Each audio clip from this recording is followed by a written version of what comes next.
వార్తలకు స్వాగతం. వార్తల్లోని ముఖ్యాంశాలు.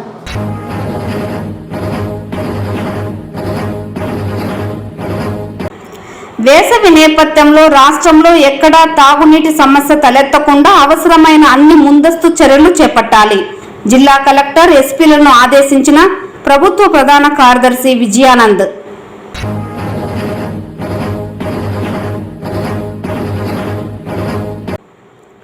రెవెన్యూ సమస్యల పరిష్కారానికి తహసీల్దార్లు ప్రత్యేక శ్రద్ధతో పనిచేయాలి. జిల్లా కలెక్టర్ సుమిత్ కుమార్ ఆదేశం.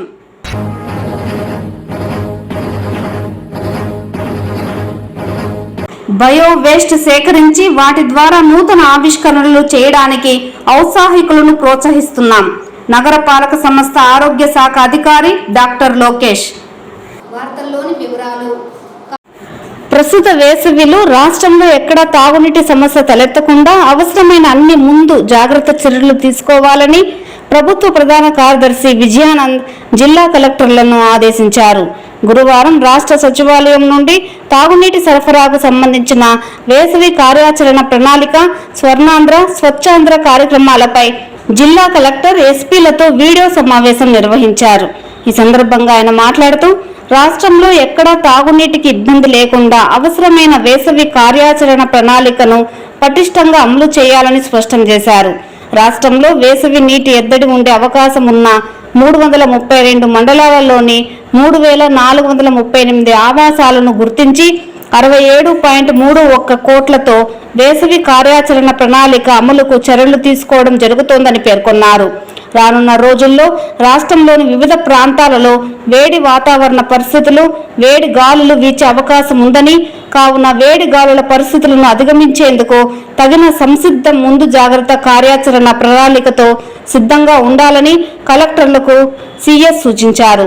కరువు ప్రభావిత మండలాలలో ట్యాంకర్ల ద్వారా తాగునీటిని సరఫరా చేయడంతో పాటు అవసరమైన చోట్ల ప్రైవేట్ తాగునీటి వనరులను అద్దె ప్రాతిపదిక తీసుకుని ప్రజల తాగునీటి అవసరాలను తీర్చాలని ఆదేశించారు.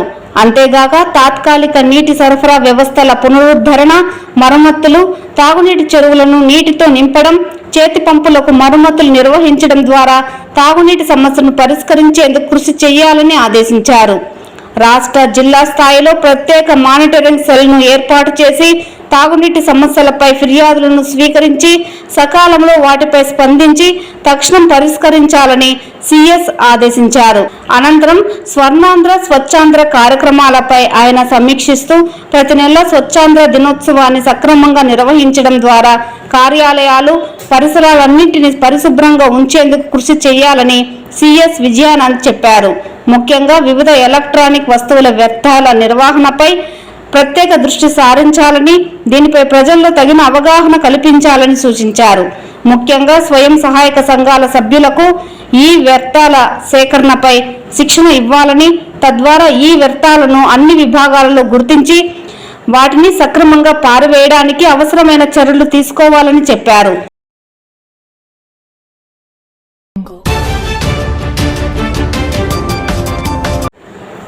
బయో వేస్ట్ సేకరించి వాటి ద్వారా నూతన ఆవిష్కరణలు చేయడానికి ఔత్సాహికులను ప్రోత్సహిస్తున్నామని చిత్తూరు నగరపాలక సంస్థ ఆరోగ్య శాఖ అధికారి డాక్టర్ లోకేష్ తెలిపారు.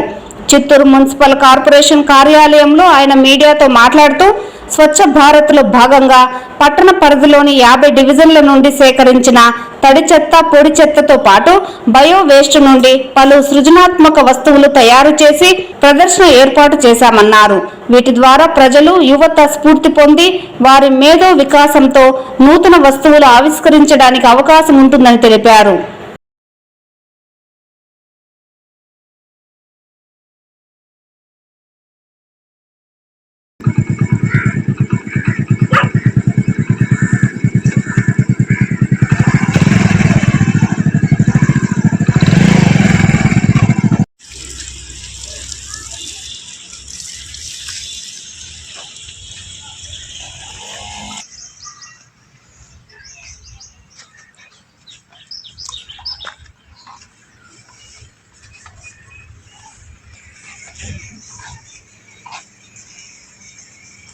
రాదు.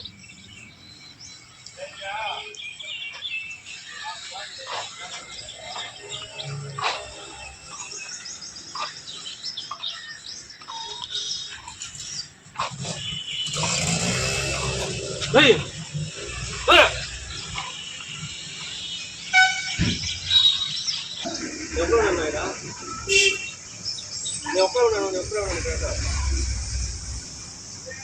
చుట్టూ వచ్చాను అక్కడే ఉన్నాను.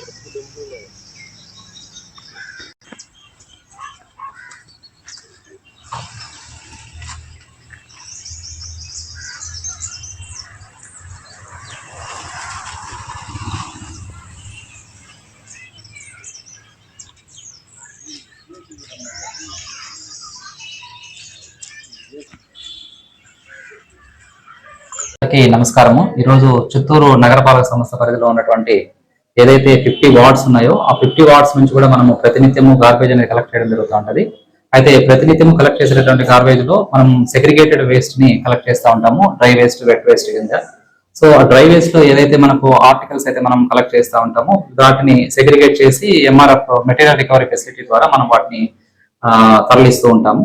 సో అక్కడ ఏదైతే మేము MRF లో కలెక్ట్ చేస్తామో అక్కడ వచ్చినటువంటి వేస్ట్ ఏదైతే ఉందో ఆ వేస్ట్ ని ప్రాపర్ గా మేము వేస్ట్ టు వండర్స్ అని చెప్పి ఒక కాన్సెప్ట్, న్యూ కాన్సెప్ట్ ద్వారా స్వచ్ఛ సర్వేక్షణ లో భాగంగా చిత్తూరు నగరపాలక సంస్థలో ఏదైతే కలెక్ట్ చేశామో వాటన్నిటిని కూడా ఈరోజు కంపోస్ట్ యార్డ్ లో కమిషనర్ గారి యొక్క ఆదేశాలతో ఒక కొత్త ఐటమ్స్, న్యూ ఇనిషియేటివ్స్ కింద అదేవిధంగా ఒక ఆహ్లాదకరమైనటువంటి వాతావరణం కలిగించే విధంగా వేస్ట్ ప్రొడక్ట్స్ నుంచి ఈరోజు డిఫరెంట్ ఆర్టిఫాక్ట్స్ అనేది మేము తయారు చేసి ఈరోజు కంపోస్ట్ యార్డ్ లో ఏర్పాటు చేయడం జరిగింది కమిషనర్ గారి యొక్క ఆదేశాల ద్వారా. దీన్ని ప్రతి ఒక్కరు కూడా సిటిజన్స్ ఎవరైతే ఉన్నారో వాళ్ళందరూ కూడా ఇటువంటి యాక్టివిటీస్ కానీ ఇటువంటి ఇన్నోవేటివ్ థింగ్స్ ద్వారా మనం ఇంట్లో వచ్చేటటువంటి వేస్ట్ ని ప్రాపర్ గా యూటిలైజ్ చేసుకోవడానికి ఆస్కారం ఉంటుందని ఈ సందర్భంగా తెలియజేస్తూ ప్రతి ఒక్కరు కూడా ఏది కూడా వేస్ట్ అనేది కాకుండా ఆ వేస్ట్ నుంచి ఈ రోజు మనం వండర్స్ అనేది కూడా చేయొచ్చని సర్క్యులర్ ఎకానమీ ద్వారా మనం తెలియపరుస్తూ అందరినీ కూడా అటువంటి యాక్టివిటీస్ లో ఇన్వాల్వ్ అవ్వాల్సిందిగా కూడా నేను రిక్వెస్ట్ చేస్తాను. మీకు ఏదైతే కలెక్ట్ చేసేటటువంటి మీ దగ్గర ఉత్పత్తి అవుతాయో వాటిని ప్రతి వార్డులో కూడా మనం త్రిబుల్ ఆర్ సెంటర్స్ అనేది మనం సచివాలయాల పరిధిలో శానిటేషన్ సెక్రటరీ ఆధ్వర్యంలో ఏర్పాటు చేయడం జరిగింది. ఆ త్రిబుల్ ఆర్ సెంటర్స్ లో కానీ మీరు వాటిని మీకు సంబంధించినవి హ్యాండ్ ఓవర్ చేసినట్టయితే అక్కడ కూడా మీకు దీనికి సంబంధించినటువంటి విషయాలు కూడా వాళ్ళు మా శానిటేషన్ సెక్రటరీస్, మేస్త్రీస్ ఇన్ఫర్మేషన్ అనేది ఇవ్వడం జరుగుతుంది.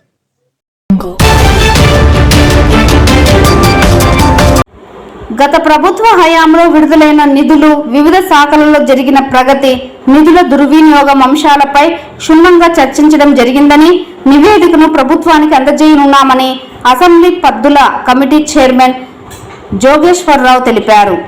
అసెంబ్లీ పద్దుల కమిటీ చైర్మన్ జోగేశ్వరరావు అధ్యక్షతన చిత్తూరు జిల్లా కలెక్టర్ సుమిత్ కుమార్ ఆధ్వర్యంలో జిల్లాలోని పలు శాఖలకు సంబంధించి సమావేశం నిర్వహించారు. ఈ సమావేశం అనంతరం జరిగిన మీడియా సమావేశంలో జోగేశ్వరరావు మాట్లాడుతూ జిల్లాలోని 10 శాఖలకు సంబంధించి అనేక అంశాలను సమీక్షించి కొన్ని సూచనలు ఇవ్వడం జరిగిందని తెలిపారు. నివేదికను అసెంబ్లీకి అందజేసి భవిష్యత్తులో అభివృద్ధి కార్యక్రమాలకు సంబంధించి నిర్ణయాలు తీసుకుంటామన్నారు. ఈ సమీక్షలో కమిటీకి సంబంధించిన 10 మంది సభ్యులు పాల్గొన్నారు.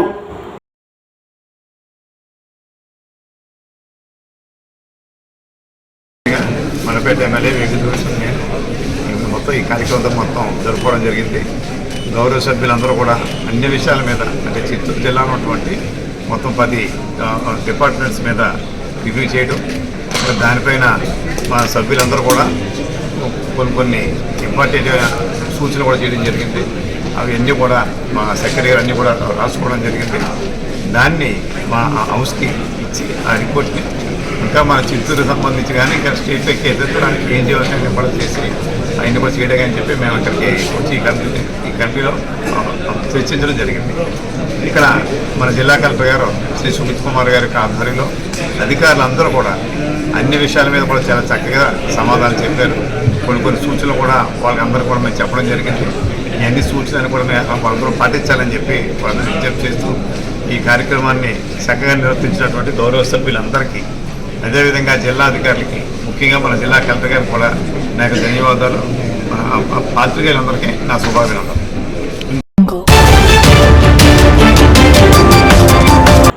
రెవెన్యూ సమస్యల పరిష్కారానికి తహసీల్దార్లు ప్రత్యేక శ్రద్ధతో పనిచేయాలని జిల్లా కలెక్టర్ సుమిత్ కుమార్ ఆదేశించారు. గురువారం జిల్లా సచివాలయంలోని సమావేశపు మందిరంలో రెవెన్యూ సమస్యల పరిష్కారంపై జిల్లా collector JC Vidyadhari, DRO Mohan కుమార్లతో కలిసి ఆర్డీఓలు, స్పెషల్ డిప్యూటీ కలెక్టర్, తహసీల్దార్లు తదితరులతో వర్క్ షాప్ నిర్వహించారు. ఈ సందర్భంగా జిల్లా కలెక్టర్ మాట్లాడుతూ భూ సమస్యల పరిష్కారానికి తహసీల్దార్లు అధిక ప్రాధాన్యత ఇవ్వాలన్నారు. ప్రభుత్వ భూములను పరిరక్షించాలని తెలిపారు. మ్యూటేషన్ ప్రక్రియను సక్రమంగా నిర్వహించాలని తెలిపారు.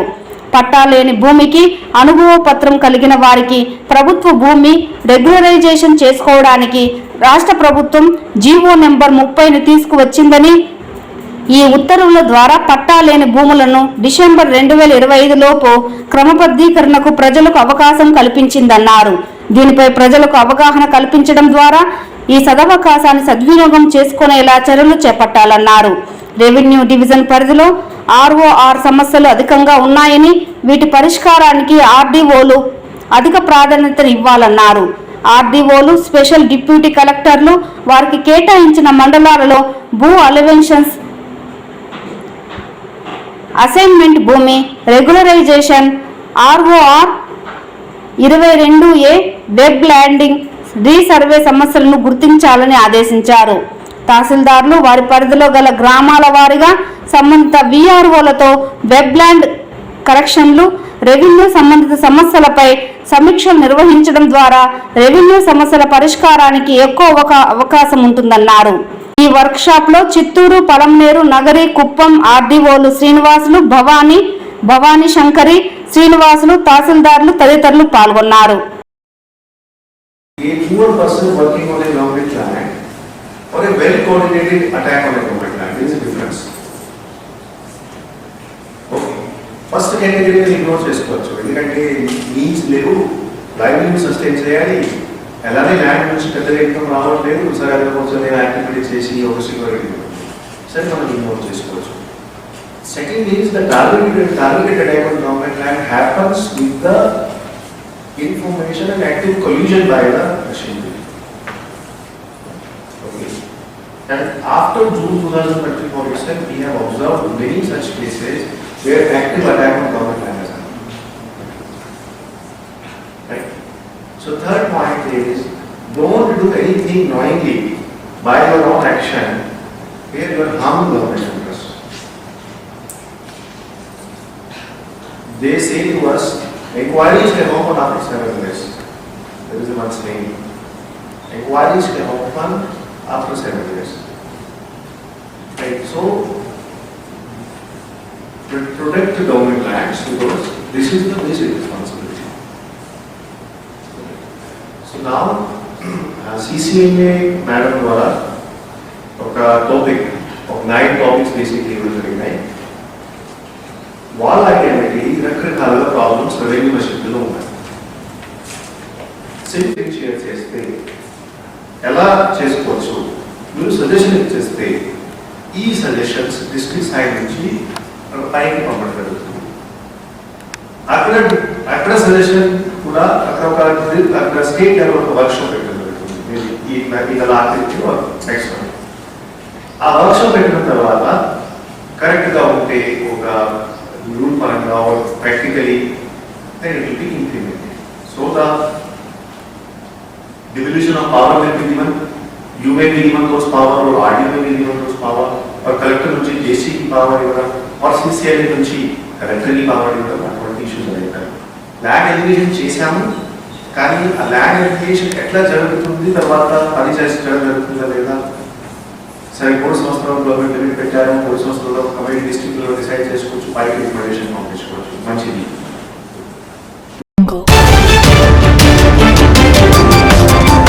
చిత్తూరు గిరింపేటలోని పీవీకేఎన్ ప్రభుత్వ డిగ్రీ కళాశాలకు చెందిన స్థలంలో మిలిటరీ ఆఫ్ డిఫెన్స్ అధికారులు హాస్పిటల్ నిర్మాణం చేపట్టారు.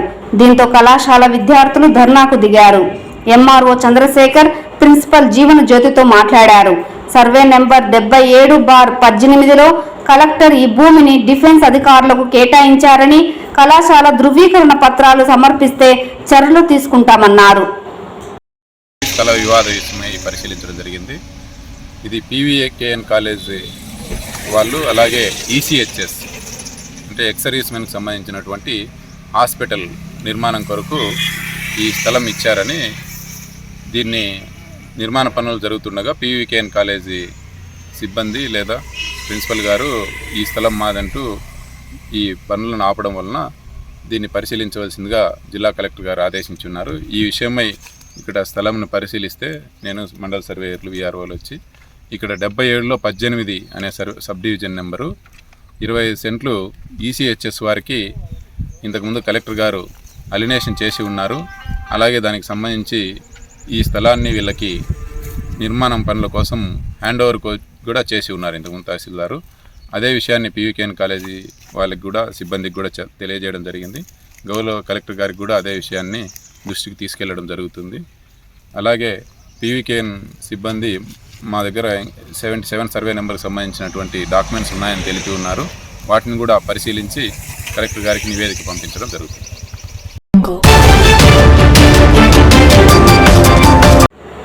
దీర్ఘకాలికంగా పెండింగ్ లో ఉన్న తమ సమస్యలను పరిష్కరించాలని నేషనల్ మజ్దూర్ యూనియన్ కు సంబంధించిన చిత్తూరు 1వ డిపో ఏపీఎస్ఆర్టీసీ ఉద్యోగులు కార్మికులు కోరారు.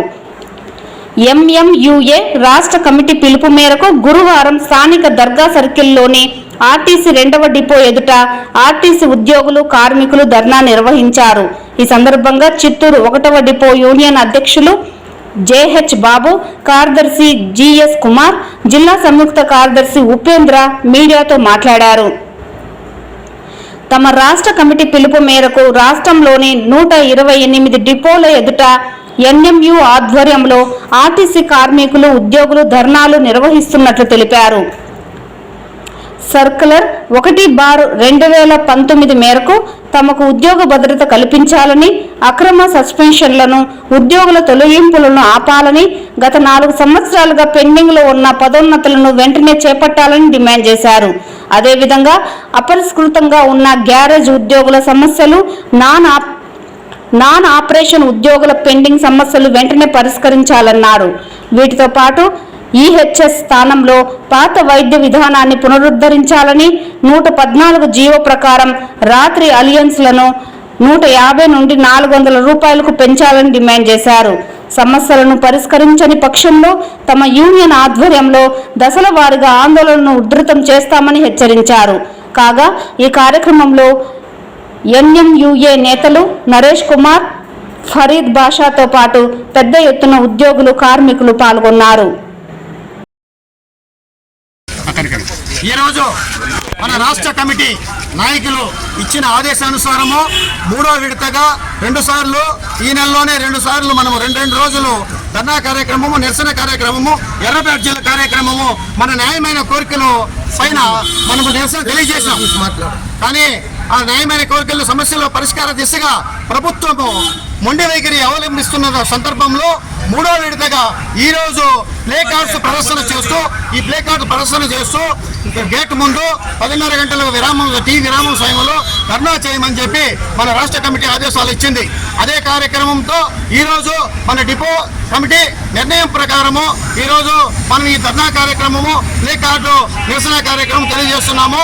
ఈ కార్యక్రమంలో మన కమిటీ, రాష్ట్ర కమిటీ నెక్స్ట్ ఏ స్టెప్ తీసుకున్నా ధర్నా కార్యక్రమానికి ముందుండి మేము విజయవంతం చేయాలని, అదేవిధంగా రేపు జరగబో కార్యక్రమంలో ధర్నా కార్యక్రమంతో పాటు నిరసన కార్యక్రమంలో అదేవిధంగా బంద్ కూడా పిలుపునిచ్చే సూచనలు మనకు దగ్గరగా కనిపిస్తూ ఉంది. ఈ బంద్ను కూడా మనం ఏకదాటిపై ఉండి అంత డిపో సమస్యలన్నిటి మీద ఏకదాటిపై ఉండి ఈ పరిష్కారం చేసుకోవాలని నేను జిల్లా కమిటీ తరఫున పిలుపునిస్తున్నాను. మన APSRTC national Mazdoor unity association మన శ్రీనివాసరావు గారు, మన ప్రెసిడెంట్ రమణారెడ్డి గారు, వీళ్ళు పెద్దలు ఇచ్చిన పిలుపు మేరకు ఉద్యోగ భద్రత 1/2019 వెంటనే అమలు చేయాలి. అక్రమ సస్పెండ్లు, రెన్యువల్స్ వెంటనే ఆపాలి. గ్యారేజ్ ఉద్యోగుల అపరిచిత సమస్యలను వెంటనే పరిష్కరించాలి. మహిళా ఉద్యోగులకు ప్రభుత్వం జీవో ప్రకారం పిల్లల సంరక్షణ సెలవులు వెంటనే అమలు చేయాలి. నాన్ ఆపరేషన్ ఉద్యోగుల పెండింగ్ సమస్యలను వెంటనే పరిష్కరించాలి. ఉద్యోగులకు అనారోగ్య సెలవులకు పూర్తి జీతం చెల్లించాలి. ఈహెచ్ఎస్ స్థానంలో పాత వైద్య విధానాన్ని పునరుద్ధరించాలి. 1/19 సర్కులర్ని వెంటనే అమలు చేయాలా. ఈహెచ్ఎస్ పద్ధతి పాత విధానాన్ని కొనసాగించాలా. నైట్ అవుట్ అలవెన్స్ 150 నుండి 400 పెంచాలా. తర్వాత అక్రమ సస్పెన్షన్ రిమూవ్స్ని ఆపాలా. మేనేజ్మెంట్ మా సమస్యలు పరిష్కరించి కోరుకుంటూ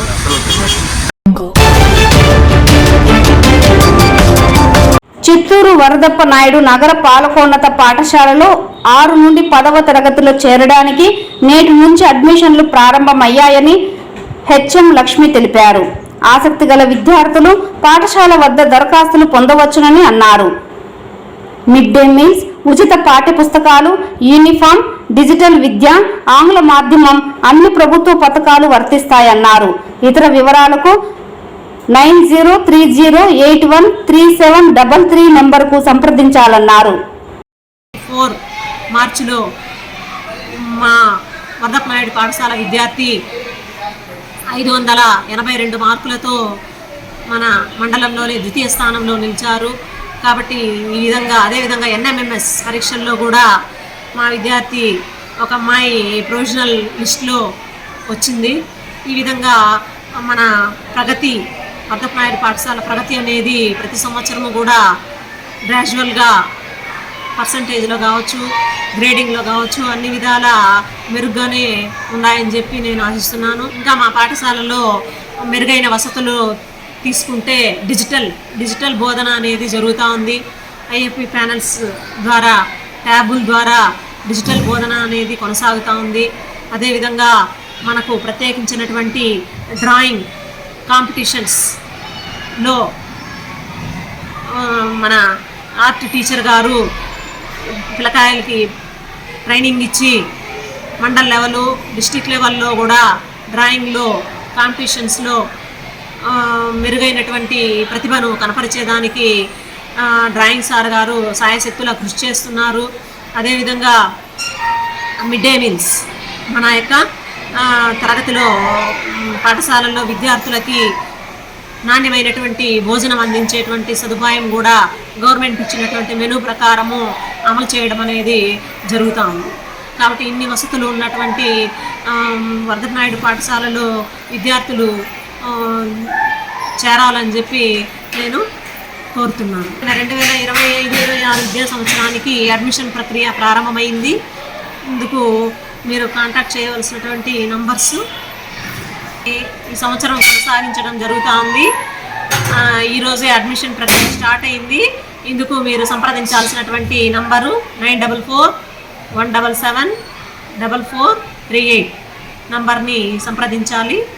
అదేవిధంగా మీరు డాక్యుమెంట్స్ కూడా ప్రొవైడ్ చేయాల్సి ఉంటుంది. కానీ ప్రస్తుతానికి మీరు అడ్మిషన్ అయిపోయిన తర్వాత at the time of reopening రోజు మీరు దానికి సంబంధించినటువంటి ఎవిడెన్సెస్, టీసీ అయితేనేమి, అదేవిధంగా వాళ్ళ యొక్క ఆధార్ కార్డులు, బ్యాంక్ పాస్బుక్ ఇవన్నీ కూడా రీఓపెనింగ్ రోజున సబ్మిట్ చేయాల్సి ఉంటుంది. అన్ని వసతులతో మా పాఠశాల వరదప్ప నాయుడు పాఠశాల ముందంజలో ఉంది పట్టణంలోనే. దీంతో పాటు మాకు క్రీడల్లో కూడా ఎక్కువ క్రీడల్లో ఆడించడం అనేది కూడా మన ఈటీ గారు ప్రత్యేకమైనటువంటి శ్రద్ధ తీసుకొని పిల్లలందరికీ కూడా ఇండోర్ గేమ్స్ని ఆడించి వాళ్ళకి ట్రైనింగ్ ఇవ్వడం అనేది జరుగుతూ ఉంది. అదేవిధంగా పూర్తి డిసిప్లైన్లో మా పాఠశాల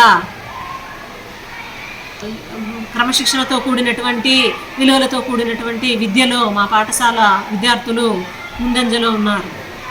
కాబట్టి తల్లిదండ్రులందరూ కూడా మా పాఠశాలల్లో మీ విద్యార్థుల్ని చేర్పించాలని చెప్పి నేను కోరుతున్నాను.